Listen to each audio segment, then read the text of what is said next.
पण निश्चितपणे त्या संदर्भात आम्ही इतक्या मोठ्या प्रमाणात परीक्षा घेतल्या, त्याचा सगळा रिपोर्ट कार्ड या अधिवेशनामध्ये निश्चितपणे आम्ही त्या ठिकाणी मांडणार आहोत. त्याच्यात ते गुंतवणूकदारांनी महाराष्ट्राकडे पाठ फिरवल्याचं सांगतायत, तेव्हा हे विसरतायत की त्यांच्या काळामध्ये 3ऱ्या-4थ्या नंबरवर गेलेला महाराष्ट्र मुख्यमंत्री एकनाथराव शिंदेजींच्या नेतृत्वात दोन्ही वर्षी नंबर 1 वर आलेला आहे. आणि ते आम्हाला प्रश्न विचारतायत, हे किती आश्चर्य आहे. आणि सगळ्यात महत्त्वाचं तर वित्तीय केंद्र गुजरातला गेलं. खरं गेलं. कधी गेलं? 2012 साली गेलं. मुख्यमंत्री कोण होते? काँग्रेसचे. प्रधानमंत्री कोण होते? काँग्रेसचे. आणि ते आज विचारतायत की वित्तीय केंद्र हे गुजरातमध्ये कसं गेलं.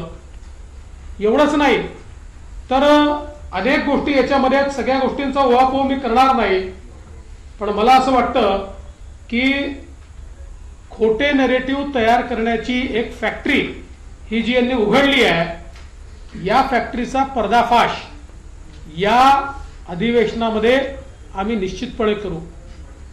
विशेषतः गँगस्टर उभे राहिले आहेत आणि ड्रग्सच्या संदर्भात मोठा होहल्ला करण्याचं काम चाललेलं आहे. त्यावेळी हे विसरतात 100 कोटी रुपयाच्या संदर्भात आम्ही नाही, माननीय उच्च न्यायालयाने यांच्या गृहमंत्र्यांच्या विरुद्ध FIR करून त्यांना अरेस्ट केली. सरकार त्यांचं होतं, आम्ही नाही केलं. त्यांच्या गृहमंत्र्यांच्या विरुद्ध माननीय उच्च न्यायालयाचे तेव्हाचे मुख्य न्यायाधीश यांच्या खंडपीठाने यांच्यावर FIR दाखल करा म्हणून सांगितलं. आणि आज ड्रग्सच्या विरुद्ध आम्ही लढाई सुरू केली आहे, संपूर्ण देशामध्ये सुरू केली आहे. आणि त्यामुळे हे जे काही साठे आज सापडतायत, मोठ्या प्रमाणात जी कारवाई होते आहे, ती कारवाई आपल्याला पाहायला मिळते. ही कारवाई अशी सुरू राहणार आहे. आणि एवढंच नाही तर ज्यावेळी म्हणजे पुण्यातली घटना घडलेली दुर्दैवी होती पोर्शेची, पण त्यामध्येही कोणालाही स्पेअर न करता राज्य सरकारने अतिशय कडक भूमिका ठेवली आहे.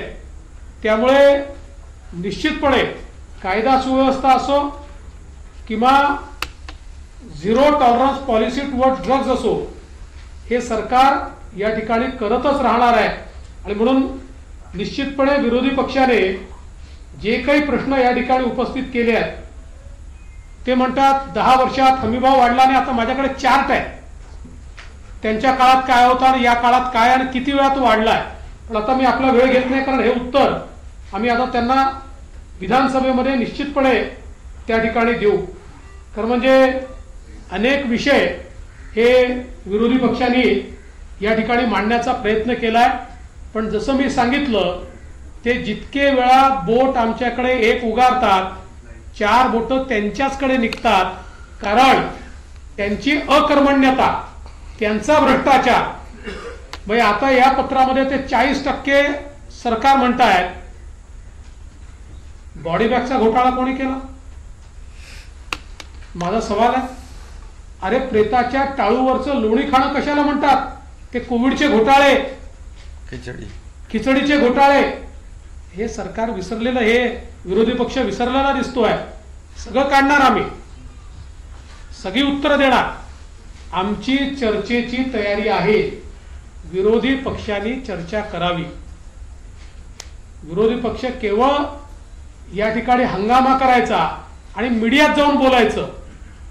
मीडियामध्ये बोलण्यापेक्षा त्यांनी सभागृहात बोलावं, आम्ही त्याला उत्तरं देऊ. आम्ही शेतकऱ्यांकरता काय केलं, त्यांनी काय केलं, याची उत्तरं आम्ही देऊ. पुढे काय करणार आहोत याची उत्तरं आम्ही देऊ. त्यामुळे मला असं वाटतं की सत्ता पक्ष पूर्ण तयारीमध्ये आहेत आणि सगळ्या प्रश्नांची उत्तरं या ठिकाणी आम्ही निश्चितपणे देऊ. मला विश्वास आहे की आमच्या मुख्यमंत्र्यांच्या नेतृत्वामध्ये एक अतिशय चांगला अर्थसंकल्प आमचे अर्थमंत्री आणि उपमुख्यमंत्री मांडतील आणि महाराष्ट्राला पुन्हा एकदा विकासाकडे प्रगतीकडे नेण्याचा जो प्रयत्न आम्ही सुरू केला आहे त्या प्रयत्नाला बळ देणारं